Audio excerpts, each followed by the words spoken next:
Hey guys, welcome back to the channel. So today's painting is a long overdue collab with the little one at Arts. Don't forget to check out her artwork. I've added her link in the description below. By overdue, I meant since last year November and we finally got around to it. The theme is fall and it took me a while to find an inspiration, but I'm quite happy with this piece. Fall season makes me feel a certain way, a little mellow with a tinge of nostalgia. When the leaves are falling is when I feel most alive. It's a mixture of goodbye and hello, death and rebirth, wistful and an anticipation. Autumn is also the season of inspiration for every poet, which explains the written background for this. It was a pain to work on, but well worth the effort, and now that I can pretend to be an intellectual twat with this piece. The autumn equinox marks the arrival of the season of fall, traditionally seen as a period of changes, leading to the dark of winter. In Holidays and Holy Nights, Christopher Hill points out that for Christians who observe the liturgical year, autumn is actually the beginning of the cycle. In an excerpt, he suggests that the dynamics of the fall of the year have the sweep of a great symphony or an epic poem. That may explain why so many poets have reflected on this season. The Heart of Autumn contains 38 examples by a collective of poets. The excerpt from this book is called Leaves by William Virgil Davis, a poem that conveys the mysterious qualities of fall. For example, balancing darkness with light. On the autumn equinox, day and night are of equal length. This signals the need to balance light and darkness within us.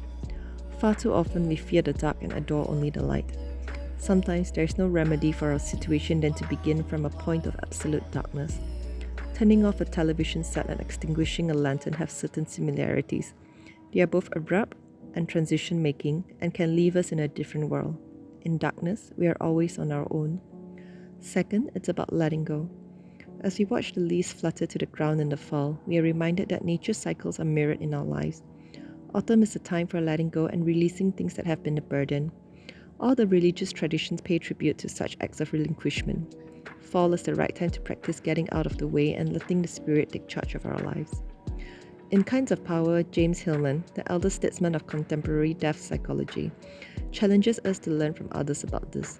For what the actor tries to achieve on stage is to get out of the way so that the character he or she is portraying can fully come out. So, to the writer and the painter, they have to get out of the way of the flow of the work onto the paper and the canvas. Lastly, acknowledging impermanence. Autumn reminds us of the impermanence of everything. We have experienced the budding of life in spring and the flowerings and profusions of summer. Now the leaves fall and bare branches reminds us of the fleeting nature of all things. When you are brave and have an open heart, you have affection for this world, this sunlight, this other human being, this experience. You experience it nakedly, and when it touches your heart, you realize that this world is very fleeting and that nothing is forever. So it is perfect to say that hello means goodbye, or until we meet again, hello. Anyway, I hope you like this painting. This piece is listed on Etsy, link is in the description. Hence, without further ado, let's begin.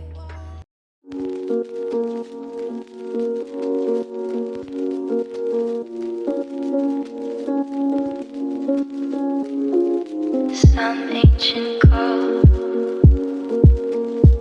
that I've answered before. It lives in my walls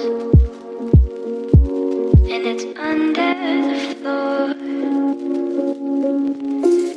If this was meant for me, why does it hurt so much? And if you're not made for me, why did we fall in love? Knock at my door.